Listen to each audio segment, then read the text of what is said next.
Hello, everyone. Thank you so much for joining us today for Empower Hour. This event is being brought to you by the Ohio University Alumni Association, where our goal really is to advance the mission of Ohio University by engaging our alumni, you. And so we really need to keep you involved and want you to remain involved with this university that you love so we can keep providing awesome opportunities to our current Bobcats and future Bobcats as well. My name is Caleb Biesecker, and I'm the Associate Director of Alumni Experiences in the Alumni Association. I'm going to be your host for the day, and I'm going to go over a few different housekeeping items. So first off, just for your knowledge, your microphones and cameras are turned off, but we really encourage you to engage in the chat. That's how you get the most out of this. That's how everyone, including us, have the most fun, is when you're engaged in the chat and sharing your ideas. It just really makes things go really well and a lot more fun. Also, if you have any tech questions, feel free to throw those in the chat as well. We are happy to help as we can. I also wanted to point out for this Empower Hour, at the very beginning of the chat, you should see a discount code for the Bobcat store. So feel free to use that. Go get some awesome new gear. If you don't see that, we will mention it again at the end. So just hang tight and we can give it to you there. Lastly, I would just ask, you're going to receive a survey after this, and we just really would love it if you fill that out. It helps us so much to improve these virtual events as we're growing and learning more. And so your feedback is so crucial to making these the best that they can be. So thank you again so much for being here. And without further ado, I'm going to turn things over to our presenter for the day. Hi, everyone. Let me go ahead and get my screen started sharing.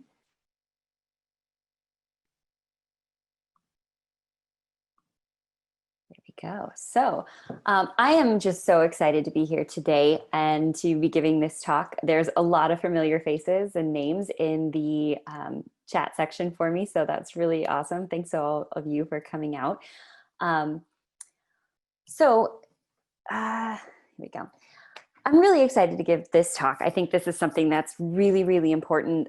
This is the 7th time, I think, that I've given a talk like this. And each time I realize how much it resonates with the people that are seeing it. So I'm really excited to talk to you about it. For those of you who don't know me in the audience, my name is Dr. Stephanie Tukanen, and I was an associate professor or assistant professor in the School of Communication Studies at OU. OU, oh yeah, go Bobcats.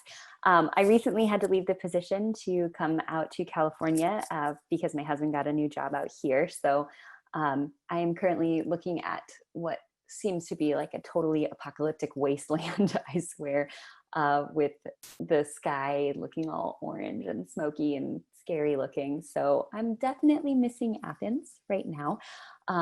While I was at OU, though, I studied interpersonal communication and mediated communication. So a lot of you I know from my COM 3200 class.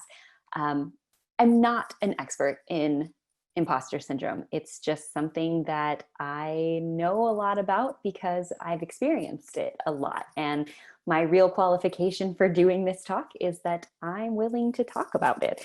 I originally gave this talk to the Women in Grad School conference at OU, and it sort of grew from there. A lot of people started hearing about it, and I was asked to give it at a couple different venues. And so now I'm here sharing it with you, which is pretty exciting. What I hope to do today is we're going to talk a little bit about what imposter syndrome is, why we experience it, and what some of the groups that experience it the most are. And then we'll also talk, most importantly, about some ways that we can actually fight against that. So are we ready to get started? It's kind of weird to be talking just to my microphone and not be able to see any of you. So I do hope that you guys are active in the chat and are chatting with me there. I'm gonna pull that up so I can actually see all of you. But oh yeah, I see oh yeah, that's awesome. Okay, so let's go ahead and get started. Barbara, would you mind pulling up the first poll for me here? I want to know how many of you have actually heard of imposter syndrome before?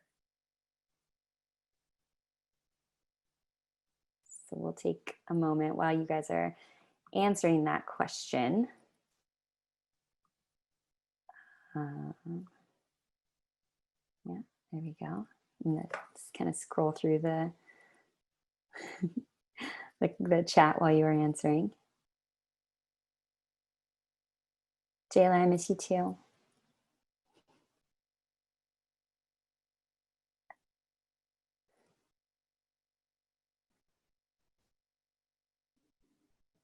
This is your dissertation topic, Carla? That's awesome. I hope that I do it justice for you. Okay, it looks like some of you have heard of this before, which is helpful for me. But just because you have heard of it doesn't necessarily mean that you actually know what to do about it. So we should have some time to talk about that too. So imposter syndrome is a phrase that was coined in like the late 1970s by some researchers, Clance and Imes. And they basically, I'm going to read this, describes the condition where people find it hard to believe that they deserve any credit for what they may have achieved, and whatever their outward appearances, remain internally convinced that they are frauds. In other words, people believe that they are where they are in life because of some circumstances, not because of their actual talents or their ability. So as I was introducing this talk, you might have seen some of the slides that were on the screen. That is kind of what was going through my head as I was asked to give this talk. Why is anybody trusting me with this topic? I don't know what I'm talking about. I don't study this. Why should I be here? Who's going to even want to listen to me? I don't know anything. I just happen to know the right people. All of those go through my head. And then I realized, like, no, I've done my research. I know this topic. In theory, I'm not an imposter. I should be up here. I should be giving this talk. But I can still feel that way. Even if I know on paper that I'm qualified, sometimes it's hard to convince yourself that, no, actually, you do know what you're talking about, right? So that can make things a little bit weird and different. And I want to talk a little bit about what imposter syndrome isn't so that you can understand a little bit more about what it is too. It's not low self-esteem. Imposter syndrome is not people who just think that they're terrible people and that they are, just broadly not worthy of anything. It's also not an accurate judgment of your abilities. Often people who experience imposter syndrome are really high achievers. They're really, really smart people. They just kind of think that they're not as good as on paper they objectively are, or as good as other people might see them. Some of the people who have experienced imposter syndrome in the past, and the most documented cases, are Maya Angelou and Albert Einstein, for example. I mean, if those people are imposters, if those two, there's really no hope for the rest of us. We're kind of screwed. So it's kind of nice to know that other people are experiencing this too.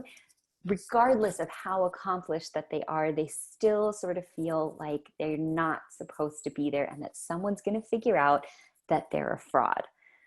The last thing imposter syndrome is not is rare. There's a ton of people who have experienced this. So I'm going to actually ask Barbara to put up one more poll. This is the part where in the audience I would have you raise your hand, but how many of you have experienced this before? Imagine you wouldn't have signed up for this talk if it wasn't something you had, but now that you have a name for those feelings, have you felt this?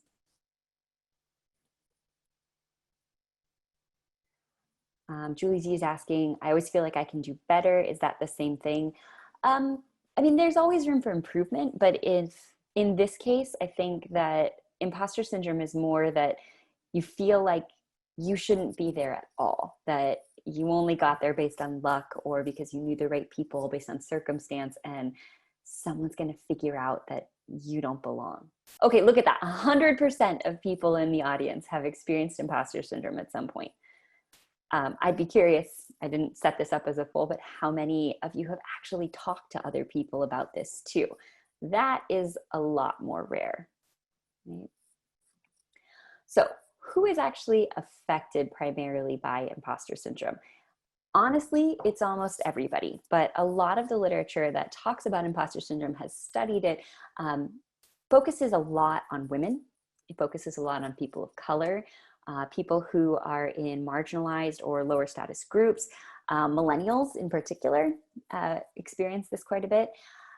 We also see this with people who are newcomers in an organization, as well as people who are veterans. So when you first get there, you're like, oh my gosh, why did anybody give me this job? I can't believe anybody let me work here. But then people who've been there for a really long time see all these new hires and they're like, I can't believe that I ever got hired here. Why does anybody trust me? I shouldn't be doing this, right? So a lot of that can kind of change. Some of these studies are based on age, Julie. A lot of it's done by generation rather than like specifically age, generation or like level of experience. Yeah. One of the things that's most interesting to me about imposter syndrome is that it's often felt by high achievers like Maya Angelou and Albert Einstein. The people who are sort of the most accomplished are the ones that often feel imposter syndrome the most, because they just keep thinking, why does anybody believe anything I say, right? Now, it's important then, I think, to understand why we actually feel imposter syndrome. Now that we kind of understand what it is, why do we feel it? So one of the primary things is this idea of memorable messages from people that we trust. So if, let's say you're in 7th grade and you win this award and you're really proud of it and you tell like your parents, and one of them says, oh, wow, there must not have been very many applicants for that award. First of all, terrible parenting. Second, that will stick with you, right? If you hear something like that, you internalize the idea that, okay, that was just, circumstance. I didn't really deserve this. I got lucky because there wasn't enough. So whether or not these people mean to, they can actually hurt a lot of your, confidence.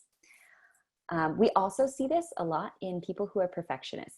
You imagine people who are perfectionists are the ones who really want to do well. They want to be perfect, but they also know the places where they're not. Maybe this is the idea of wanting to get better, right? But in this case, people who are perfectionists are generally associated with high achievers, but they start to experience these feelings of imposter syndrome because they're never going to reach up to this impossible ideal that they've set for themselves. So they're constantly striving and constantly worried that someone's going to figure out they're actually not as good as they try to look on the side. Just to make this seem like I'm not an imposter, I'm going to throw some of those really expensive words in there. The pluralistic ignorance, if you break it down, it basically means that people in a plural, in a group, are generally ignorant of it. This is just a really fancy way of saying that we don't talk about it. Everybody who has imposter syndrome is kind of scared to talk about imposter syndrome because if you tell people you feel like an imposter, they might figure out that you are one, right? So people don't share it because they're scared that if they tell that these feelings, that they feel a little worried, then somebody's going to actually kick them out or figure out that they're a fraud and that they're not supposed to be there. So because we continue to not talk about it, people don't realize that this is a normal thing, and that can just sort of amplify the feelings of being an imposter. And finally, we have this issue of socialization. Someone in the chat asked about if you have like a different language, and we're going to talk a little bit about that too. But one of the issues with socialization here is that the way that we are raised, whether that be our culture, our gender, etc., can actually influence us to experience a little bit more imposter syndrome than others. So this is our third poll, Barbara. This is our last one. But in this, I want to know, how many of you are women in the audience? How many of you identify as female? It's hard when I can't see you, so I can't get a sense of who the audience actually is. I'm going to scroll through the chat and see if this, yeah, Gus, we definitely need to talk about this more in grad school. Definitely. It's a really big issue.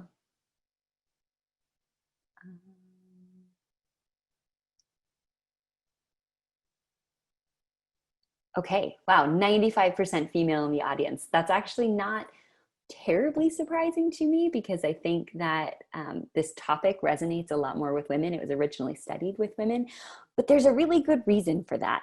So let's think for a moment about how women are socialized in America. Men, I'm sorry, I'm going to exclude you from the conversation for a little bit, but you should be paying attention because you need to know what your female counterparts are going through anyway. But women, let's talk about what the ideal woman looks like, right? The ideal woman is supposed to be able to do it all, but you have to do it all well. You can't actually let one ball drop. So you're supposed to be a mother and a working professional, and you're supposed to mother as if you don't have a job and work as if you don't have children. You're supposed to be able to do both of them perfectly. You have to basically be Superwoman. And on top of that, you have to be able to do it all, but you can't actually tell anybody how good you are at doing it all. You have to be competent, but you can't brag about it. A lot of women are sort of shamed for tooting their own horn and talking about how awesome they are, right? We're not supposed to talk about that. People are just supposed to see that we're good, but we're not supposed to acknowledge it. In addition, we are supposed to be good leaders, but we're never supposed to be aggressive, right? Because if you are assertive, then you're bossy, right? But you have to still be a good leader because that's expected of you. And on top of all of this, doing it all, being totally competent, but not actually telling anybody about it, and being a good leader, you also have to be warm and caring, but you shouldn't be a doormat, which is a lot of expectations for a person, any person, but it's kind of impossible. So it's really not terribly surprising that women experience a lot of imposter syndrome, because quite frankly, we're all imposters because nobody is doing all of this. It is impossible. This is how we are socialized to act in our world, and it's kind of impossible and insane. I just looked down at the chat and I saw Barbara wrote, I might have just fixed this. I wish that you had fixed all of the socialization for women. I think that would have been nice. Some questions came up in the chat too about some other cultural issues, like if you have different languages, etc. Yes, absolutely. There are different cultural issues that come into play too. America, for example, is a very individualistic society. We are raised and socialized to really emphasize our personal achievements. We talk about ourselves a lot. And that's fine. It sounds bad when you say it that way, but this is just how America is. But you can imagine for people who are coming here from another culture who is a little bit more collectivistic, cultures who focus more on the group, on harmony, and not as much on personal achievements, they can feel a little odd being in whether work cultures, social groups, etc., where there's this really strong focus on personal achievements because they're not accustomed to talking about themselves and bragging about themselves. So that can really contribute to these feelings of imposter syndrome, because you're like, well, everybody else has done all these things and I guess I've done them and I don't want to talk about them, right? So you're not as used to focusing on some of your personal achievements. Now, culture can play a big role in the way that we experience and enact imposter syndrome as well. When you're coming into another culture, when you speak a different language, you were raised speaking Spanish and you come into a primarily English speaking culture, or if you come from a different generation, maybe you're a millennial and all of a sudden you're working with a whole bunch of boomers, or you're Gen Z and you're working with a bunch of millennials, you're already going to sort of feel out of the loop and you're going to think, I don't belong here. All these people have a different normal than I do. And that can already make you feel very othered, right? It might be hard in whether it's a social setting, a new role, to understand what the norms are, what the rules are in that space. And when you violate them unintentionally, you start to, again, feel very othered. You may not understand what your role is. It might be a new position that was created, or you might be filling a role from somebody previously who had done a great job, but then they left. And now you have to fill these big shoes and you just have no idea what that role is. When we have all of these built-in expectations, whether that be a country's culture, a society's culture, or even just a work culture, it can be hard to sort of find a way into it and navigate that based on your own background and the way that you were raised. So now that we kind of understand what imposter syndrome is and why we feel it, what can it actually do? Why is it worth studying? Why is it worth talking about? Imposter syndrome can cause us to have a whole lot of self-doubt. Like all the time, we can question everything that we do, whether that be from working or parenting or being a good romantic partner or being a good friend. All of those things, we're going to constantly doubt what we're doing because we're so worried that someone's going to figure out that we shouldn't be there, that we don't belong to be there. Why is this person married to me? I must have tricked them into marrying me. I don't know, right? It can stop us from contributing to conversations, whether that be at work or in a social group. Maybe we don't speak up because we're worried that we're going to sound stupid, right? It can even prevent us from even just applying for new positions, for jobs or opportunities, or asking for a raise or a promotion. Because I don't know how many of you have been on the job market recently, but it is a scary place. It is not a fun place to be, right? It's just a constant source of criticism and rejection, right? You know, you're always being watched and evaluated. And for somebody who already feels like they don't belong, to try and have to then convince somebody that you do belong can make it really, really hard. So a lot of people who are experiencing imposter syndrome just don't even apply because they're just so worried about having to justify their existence. Imposter syndrome can also prevent us from feeling receptive to positive feedback. So it makes it really hard for us to accept a compliment and believe when somebody tells us something nice. It's really easy to sort of brush those off. And we'll talk a little bit later about some ways that you can work on that because it can be hard. And finally, just imposter syndrome can paralyze us with fear. If we are so worried about someone else figuring out that we don't belong, that we shouldn't be there, that we're not good enough, if we just don't do anything. We don't move forward and we can't progress in our world. So how do we actually deal with this? I've sat here and I'm scaring you, and yes, it can totally cause depression. It can be really, really hard. But there are ways to deal with this. And the first is really just to talk about it. But let's talk about how we talk to ourselves, how we let other people talk to us, and how we talk to other people, right? So the first thing we really want to do is manage our self-talk. And I know this sounds kind of hippie, but recognizing that problem and naming those feelings is a really powerful first step. Maybe this is very AA, but recognizing that you have a problem is the first step to recovery.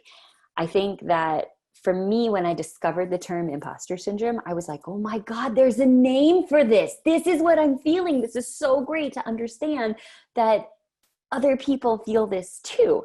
And when I recognize that that's a thing and it's not just me being self-conscious, it's not just me being inadequate, it's a totally normal feeling, that helps me move past it. So that's good. You also really want to focus on speaking kindly to yourself. Again, kind of sounds hippie, but the way that we talk to ourselves influences a lot of our self-concept and the way that we project ourselves to other people as well.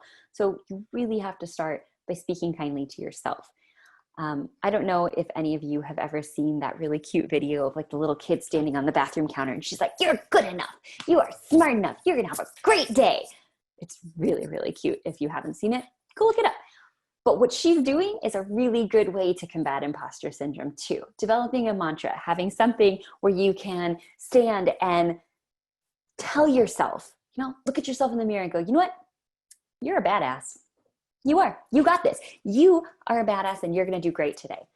I gave this talk to a group of Fulbright scholars, which was super intimidating, right? But I said you're a badass. And the moderator had to explain that badass is actually a good thing in American culture. So for those of you who might not be Native American speakers, badass is a good thing, right? This is developing a mantra and saying good things.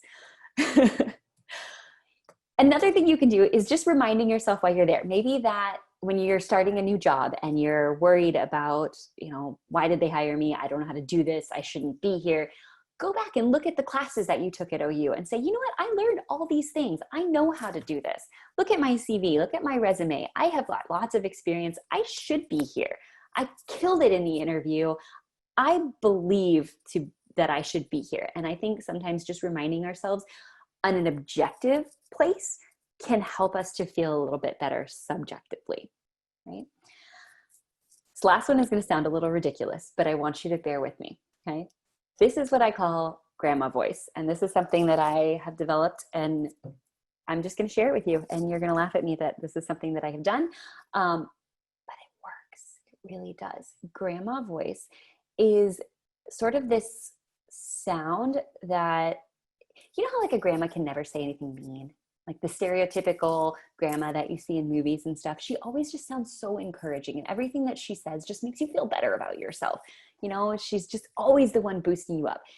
I find that when I read criticism about myself, I have a very bad habit of not reading it in grandma voice. And I will take something that is probably pretty neutral in tone and make it feel really negative. So in my field as a professor, one of the things that we do is we submit a lot of our written manuscripts to journals to see if they can get published. And one of the really hard things about that is you're going to get a lot of negative feedback, right? So I'm going to read you an actual excerpt from some a rejection that I got. And I'm going to tell you how I read it in my head. So reviewer 2 also points to a number of issues related to the explanation of the research questions, the methodology, and the analysis of the results. Additionally, reviewer 2 praises the discussion, but indicates the need for greater explanation of the importance of the findings. That's pretty harsh. You read that and you're like, wow, did I do anything right? None of this is good. I'm a terrible researcher. I suck. I'm horrible. But this is where we need to bring in grandma. I don't know how many of you have ever seen Mrs. Doubtfire. If I had to try and explain it, it's Robin Williams, and he dresses up as a grandma looking character. And I know, and he goes in to try and watch his children, right? But he has this one line, he's like, hello! I don't know if you've seen it, but you're gonna hear that in your head now forever. But that voice is what I want you to picture in your head when you're reading criticism, okay? So let's try this again. Reviewer 2 also points to a number of issues related to the explanation of the research questions, the methodology, and the analysis of the results. Additionally, reviewer 2 praises the discussion, but indicates a need for a greater explanation of the importance of the findings. That is a totally different paragraph. It's the exact same paragraph, the same words, but the way that I read it totally changes it. This is so important for how we talk to ourselves. We need Mrs. Doubtfire in our head going, hello, you are awesome, please listen to yourself, do something good, right? If we keep reading something in a really negative way, that's gonna change sort of how we perceive ourselves. So one of the best things you can do for yourself is do this stupid sounding grandma voice, because it actually really works to help make you feel a little bit better and less open to criticism. Okay, another thing that we can do for ourselves is just do it already, right? Just go in and do the thing. Fake it till you make it, right? Remember what you've done. One of the things that imposter syndrome can do, like I've said, is paralyze you with fear. So one of the ways that you can sort of combat that is just to force yourself to be in the moment. Just go do the thing. Listen to Nike, just do it, right?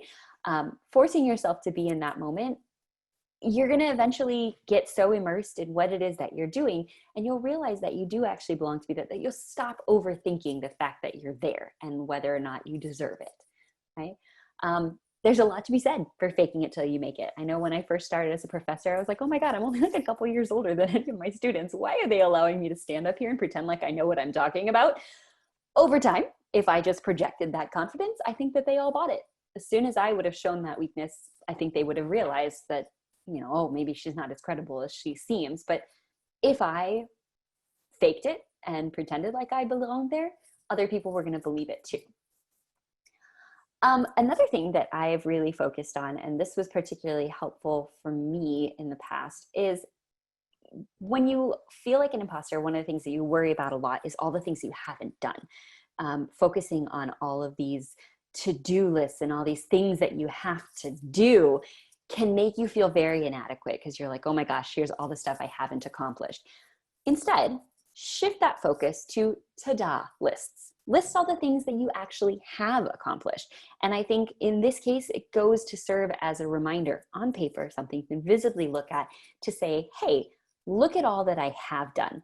This is something that I've actually coached a lot of my graduate students to do. Maria's holding it. It's so important because you can celebrate the small victories. I know for me, the first time I was on maternity leave, it was a pretty long maternity leave, and I started to feel a little bit dumber. Like I was already feeling like an imposter of like, why did anybody trust me with a baby? I don't think I should be here. I don't know what I'm doing, which I think a lot of new moms feel. But I also felt very frustrated because as a working professional, I felt like I wasn't doing my job either. I wasn't getting to read. I wasn't getting to interact with students. I felt very isolated in it. And I sometimes felt frustrated by knowing there were all these things I wanted to be doing. And all I managed to do that day was take a shower. And like that felt like a big accomplishment. So I sort of reframed it and said, you know what? Taking a shower was a big thing for me today. I kept a baby alive. And I don't know how many of you have ever spent time with an infant, but sometimes that is a really big accomplishment, right? So celebrating these smaller things can actually make you feel a lot better about the fact that maybe there's all these other things you haven't done, but you have to take some time to celebrate what you have done, because that helps you feel like less of an imposter when you recognize that you did it. Yeah, going through it at the end of the day is a really great thing. And yeah, collecting positive feedback is also really important. One of the first times I gave this talk, it was at a conference and they did these breakout sessions, and I was totally expecting like maybe 10 people to show up for the talk. And all of a sudden the room just started filling with people, and they had to move me to Baker Ballroom, and there were like 50 people in the audience, and I was totally overwhelmed. And I'm like, oh, wait a minute, this is kind of awesome. So you know what I did? I took a selfie with the audience. I just like stood there and I was like, all right, guys, everybody smile. And I saved that picture because I think sometimes it's nice to go back and remind yourself that you've done something good. This is beyond just the to-do list. This is taking when someone says something nice and compliments you, go back and look at that. I always have a folder in my email of emails from students where they said like, hey, you know, this thing that you did really helped me understand the concept, or, you know, I'm really grateful for whatever you did in class today. And having that folder on those days where I was just like, why am I even here? Does anybody think I'm any good? Like I suck, I'm horrible. I go through and read that folder and go, you know what? I'm going to be okay. Today might be an off day, but on the whole, I am good. Now, with this idea of collecting positive feedback, it can also be really hard to take that compliment, particularly for people who don't believe it about themselves. It can be really hard to accept when someone says something nice. So I'm going to teach you a line that somebody taught me, and that's thank you for noticing, right? Sometimes just saying, you know, thanks, that's really cool. Or, you know, let's think about this. There's 95% women in the audience, so I feel comfortable using this example. If someone says they like your dress, the number one response is thanks, it has pockets. Or two, thanks, I got it on sale. Both of those things take away from the fact that you picked that dress and you are the one rocking it that day. It has nothing to do with the price of the dress or the features of the dress, although I will say the pockets are worth bragging about, right? Those two things detract from the fact that you are the one that looks awesome in that dress. So saying something like, thank you for noticing, is a way that you can both acknowledge what you have done without belittling your own accomplishments, even if that accomplishment is looking fire in a dress, but also by complimenting the other person. Wow, look how observant you are. You did a great thing, right? Because you noticed how great I look in that dress. So it makes them feel good, as well as not minimizing your own accomplishments. So learning how to take a really good compliment is a very, very valuable skill. Work on that. Thank you for noticing. If you take one thing away from this talk, thank you for noticing. It's very important. I'm still working on it. Okay. Another thing that you can do is focusing on how you talk to other people, right? So these are all self-talk things. Let's think about how you can also learn to utilize your network. Okay, so talking to a trusted mentor, with the caveat that this has to be somebody that's good, right? A bad mentor can really screw this up, but a good mentor, particularly if they have experienced imposter syndrome too, can make a huge difference in making you feel better. I know that the first time I talked to people in my field that I really respected and looked up to as these gold standards, oh my gosh, they're superstars, and they admitted that they didn't think that they were that great, or maybe I shouldn't be here. That was really powerful for me. I think being able to see that other people were experiencing it, but not just people in my position, people who I respected, people who were way above me in terms of the food pyramid, right? Anybody up there made me feel a lot better. Those mentors can help you with a lot of strategies that can help you feel better with imposter syndrome. They can help you walk through the worst case scenario. Say you're scared to ask for that raise. The worst thing that can happen is they'll say no. And when a mentor explains to you, the worst thing that can happen is that they say no, you are prepared for the worst. And anything from there, it's all downhill. Everything else is going to seem better if you don't hit that bottom.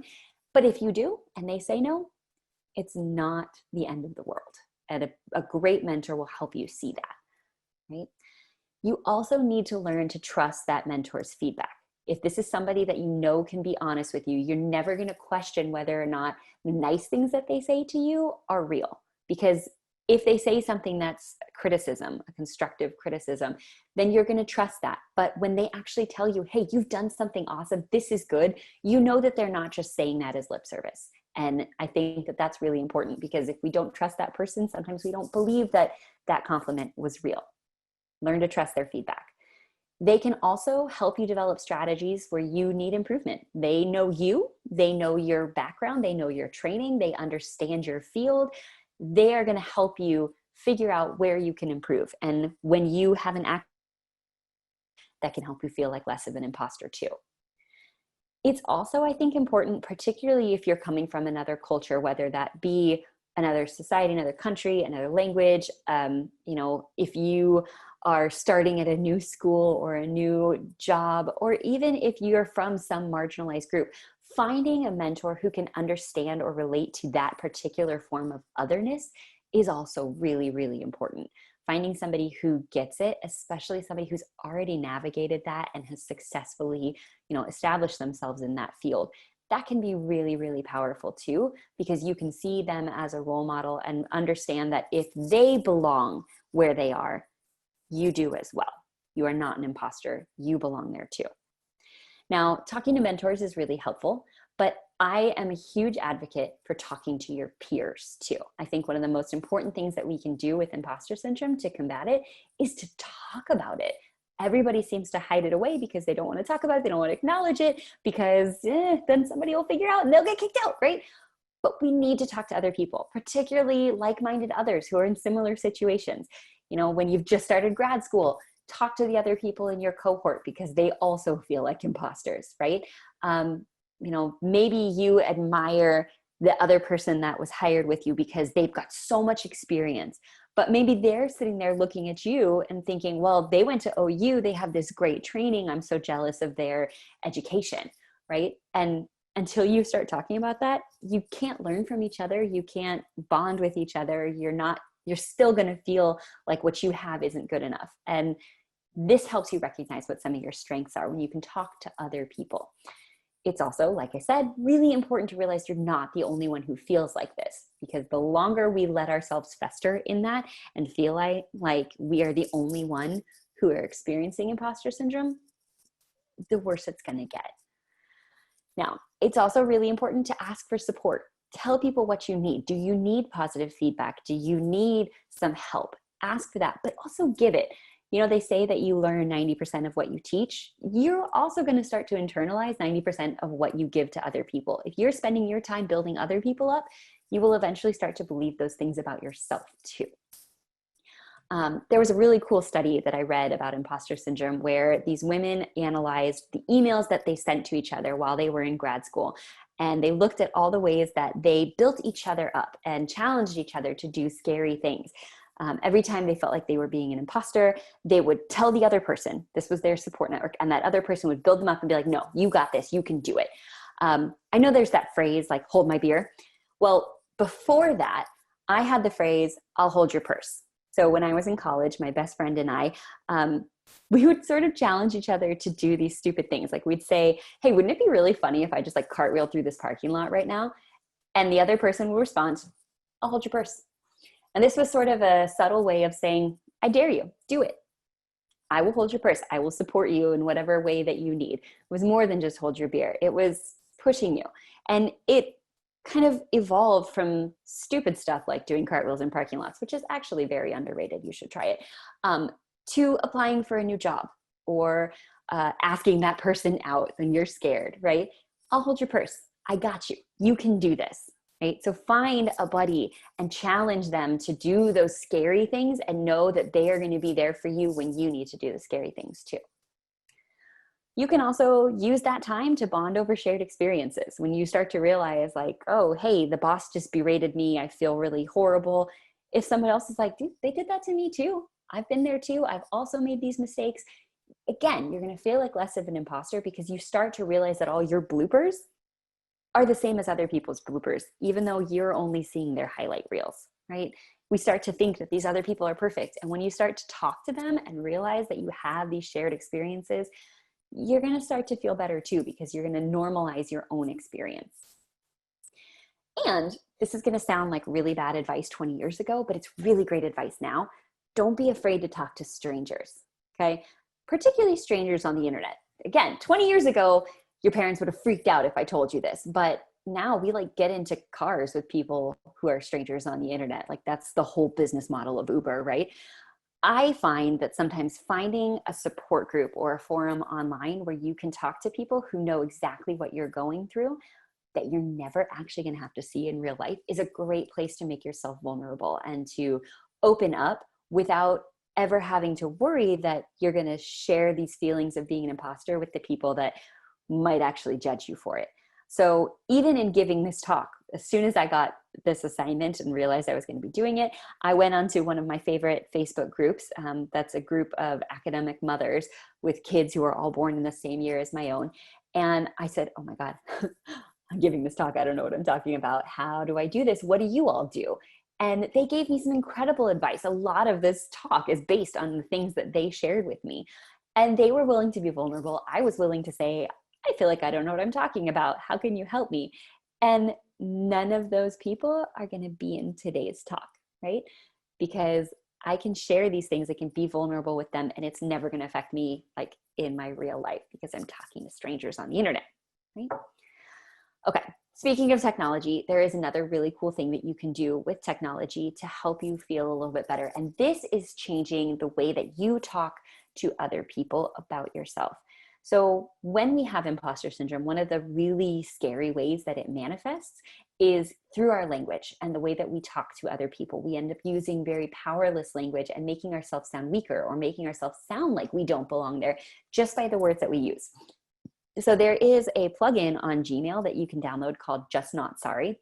And it will actually go through your emails before you hit send. And it'll look for these kinds of linguistic cues that indicate that, you don't know what you're talking about. So in this example, dear Mr. President, I'm just writing to say that I'm sorry for taking so long to get back to you. I think I have a plan for the strategic direction of the company in the coming year. I'm no expert, but oh my gosh, that whole email is just riddled with, hey, I'm totally incompetent. Don't listen to anything I say. If you have this plugin, it'll highlight those words and say, hey, using sorry undermines your gravitas and makes you appear unfit for leadership. Using just, I'm just writing. No, you're writing. You are writing to say. For me, if I take too long to respond to somebody's email, I don't apologize. I thank them for their patience. This is very much like the thank you for noticing. It compliments the sender, right? Instead of saying, hey, wow, I'm a terrible person for taking so long to get back to you. Thank you for your patience in my reply. Right? That's a really small language shift, but it changes the way that they may perceive you. Now you're seen as appreciative and wonderful. It's Just Not Sorry. It's on the very bottom of the slide. That's just the Just Not Sorry plugin on Gmail. So finding ways to tweak the language that you use when you talk about your ideas. I think I have a plan. No, you have a plan. Own that, right? That can make you sound more confident. And when you start focusing on your language, it can make a really big difference in the way that other people see you too. Last thing I will leave you with is to not be afraid to redefine success, to find ways to accept who you are and what your strengths are. Like I said before with these ta-da lists, maybe there were days where keeping a baby alive was a really big accomplishment for me. And I find even now balancing life as a mom of two and as a professor and as a wife and as a friend and all of these things, I sometimes feel frustrated that I can't be as good in one of the areas of my life as I'd like to be. Maybe I'm not getting as much research done as I want because I'm on the floor playing blocks with my kids. But I think sometimes it's important to understand that success maybe means that I'm well-rounded. I'm not going to be perfect all the time, but I can do really good things sometimes. And that's worth celebrating. So it's worth looking in that mirror and telling myself every morning, you know what? You are a badass, and believing it. And that's really the best thing that you can do in terms of fighting against imposter syndrome.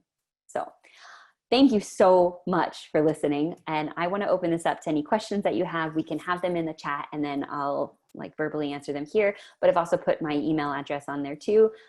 So if you have any questions and you want to chat more, you can. So I hope you do share this information with your nieces, Janice. I think it's really, really important for especially little girls to hear. Do you think there's a personality type or career field that affects folks with this more heavily? Angela and Einstein were both creative types. I don't know the actual research on this. It originally was studied for engineering students. Clance and Imes realized that their female engineering students kept coming to them and saying, I don't belong here. I shouldn't be in this field. And they were interested in why it was just the women who kept coming to them and saying that. I think for that, it's because engineering is a particularly male-dominated field. But I think that you can experience imposter syndrome, honestly, in anything, in any sort of field. But I think it's heightened when you are some sort of an other in that field. If you are much younger than everyone else in it, or if you are female or male in a male or female dominated field, for example. I don't know that it matters one way or the other. Do you have any tips on how people can combat fear when speaking in public? I believe that relates to imposter syndrome too, right? So Rebecca asked how you can combat fear of speaking in public. I would love to say that I have wonderful tips on that. I'm actually a terrible source because I kind of love speaking in public, which is weird and makes me different than like 99% of the population. I think that one of the things that helps me the most is particularly focusing on the content and realizing that when you've spent all that time preparing a presentation or thinking about it, you know more about it than almost anyone in the room. And you just have to own that. And I think that when you stop worrying what the audience is going to be saying about you, that can really help you to feel more confident in what it is that you are saying. So hopefully that helps. Sorry, it's going, the talk is going quickly. I think you should, Sheila, introduce this to your son. I think once you put a name to it, it's super helpful. Even if your son's not experiencing it, maybe he can help other people recognize if they are and support them as well. Anyway, women who aren't married or don't have children can feel this way in social settings. Absolutely. But I would say too, Marcy, that people who are married and have kids often feel like that. Sometimes I'm like, all these other moms are doing so much better than I am. Like, these are beautiful Pinterest-worthy cupcakes, and I just picked some up at Kroger. Like, should I be at this bake sale? I don't know. So, everybody's going to feel it in totally different ways. And until we start talking about it, we're not even going to realize that everyone else is feeling it too. So DJ pointed out, I work in the field of talent management. These are trends that I'm gathering full data on right now. Women ask for lower amounts of salary expectations, sometimes to the tune of $20,000 less, even when they're more qualified. The resumes of men oftentimes don't even hit a small fraction of the job requirements. I actually saw some really interesting studies that talk about how women are less likely to apply for positions if they don't hit all of the job requirements. Men are more likely to say like, oh, well, I hit 60% of them, so I might as well apply and see what happens. And then women are missing out on these jobs because they're like, well, I don't have this one thing, so I'm not going to apply because I'm not a perfect match for this. So, applying for the job title versus applying for the job description. Yes, that's a really great way to summarize it. And I think that imposter syndrome plays a big role in that because they're like, well, I have to justify my existence here. I already feel like an imposter. I need to be able to fit it perfectly. And it's hard. From the Q&A, do you have any class activities or strategic ways to implement this into a course? I've never actually done it in a class, so I don't know. I think one of the things that I've done when this was sort of a smaller talk is I've asked people to write down all of their accomplishments, put them on paper, and then force them to share them with other people around them and force them to brag on themselves. Because I think when you start to realize what your strengths are, that's really important. And if it's a group that people know each other fairly well, then have the others comment and say, here are some things that I've noticed that you've done that maybe you didn't list. And hearing that is really, really important, because then you start to see that, you are a well-rounded person and you have a lot of skills. I think another thing that's really helpful is just starting that conversation, giving people a name for it, and then saying, hey, this is normal. It's okay to feel this way, and you should be talking about it with other people. Just empowering them to do that is a really, really important first step. So if you can somehow enact that in classes or in trainings or something like that, I think that's really powerful. Tasha says, I'm really good at telling others to always apply, but then fear of rejection rears its ugly head and stops me when I'm in that situation. You know, Tasha, it sounds like you are the trusted mentor to a lot of people. Maybe you need a trusted mentor to say, hey, what is the worst case scenario? I mean, the worst case here is they say no, and you already have a job. You already have, you know, something that you enjoy. And if they say no, it wasn't a good fit. They don't deserve you anyway. So you are a badass. Right? I'm just really loving all this conversation. Thanks so much for sharing. How would you coach leaders to respond to a direct report who expresses feeling like an imposter? Or any suggestions on finding a mentor per group? Let me start with Sheldon's question and I'll come back to Janice's. So if you are a leader who is trying to help mentor somebody, taking on that role, first of all, making yourself a little bit vulnerable and saying, hey, I've experienced this too. Again, when people who are in a more subordinate position see somebody that they respect saying, hey, I've been through this, that can be really, really powerful in helping someone feel better and more confident, because they're like, oh, this is normal. Other people feel this too, even the people that I respect. And then helping them look at objective things, reminding them, this is why I hired you. This is why you got this job. Here are some great things that you have done. You deserve to be here. But if you're worried about any of it, let's kind of come up with some strategies to help you feel a little bit more confident. That can be really helpful. Janice asked, any suggestions on finding a mentor or support group? A mentor should be somebody that, understands your field, but also understands you, right? So somebody who can be empathetic, somebody who maybe has a similar background, somebody who has come from the same place, but has a little bit more experience than you, maybe a little step further. So I had a fantastic mentor during my time at OU, J.W. Smith, for those of you who have been in the comm department. He really took me under his wing and welcomed me when I first started there. And he'd been there. He explained a lot of the norms for the culture. He was a safe place for me to go and ask questions. And we just kind of vibed as people. You know, he was just a good person to be around. And I felt very comfortable with him. You've got to feel comfortable with your mentor, because you have to be vulnerable with them for that to succeed.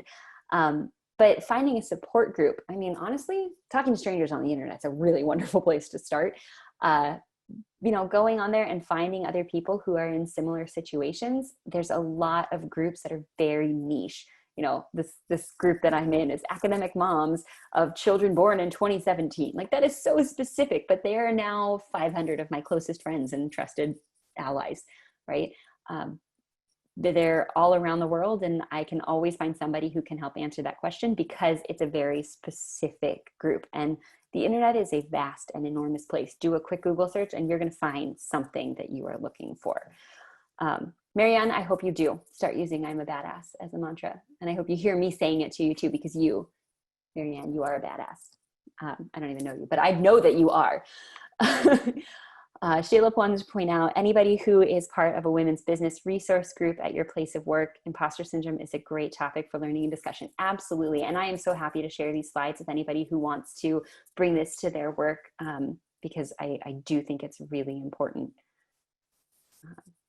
Tasha, you need to get on that. Go get a mentor. They're really important. And I think that if you've had as much experience in mentoring other people, you probably have really high standards for what a mentor should be, and don't accept anything less than what you are willing to give to other people too. You deserve to have that support just as much as they do.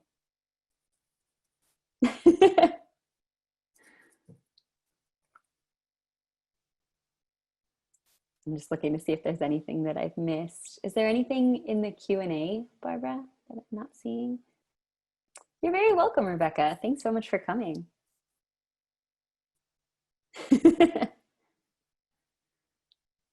Thank you for noticing. I appreciate that.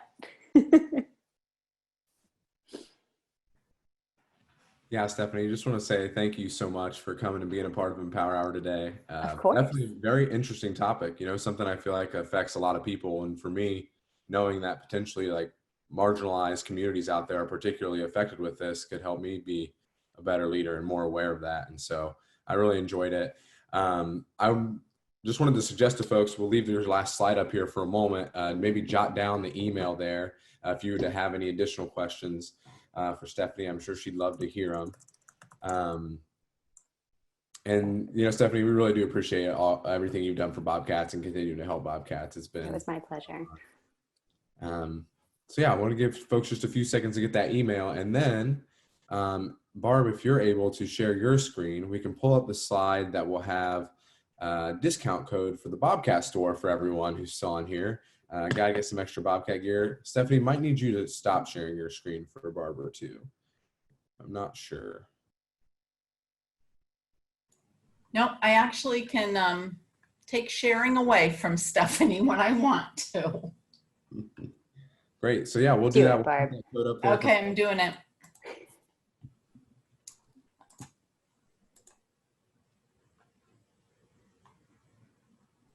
How is that? Yeah, thanks, Barb.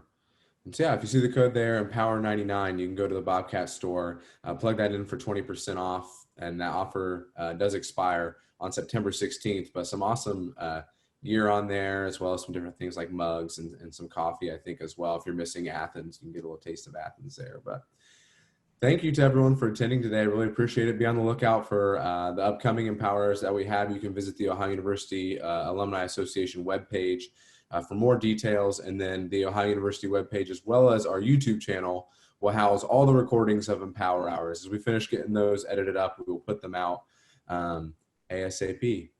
So thank you so much, everyone. Hope to see you again soon. And thank you again, Stephanie and Barb, for everything today. And so I appreciate you both. Hope everyone has a good rest of the day. Hope you do too. Thanks, everyone.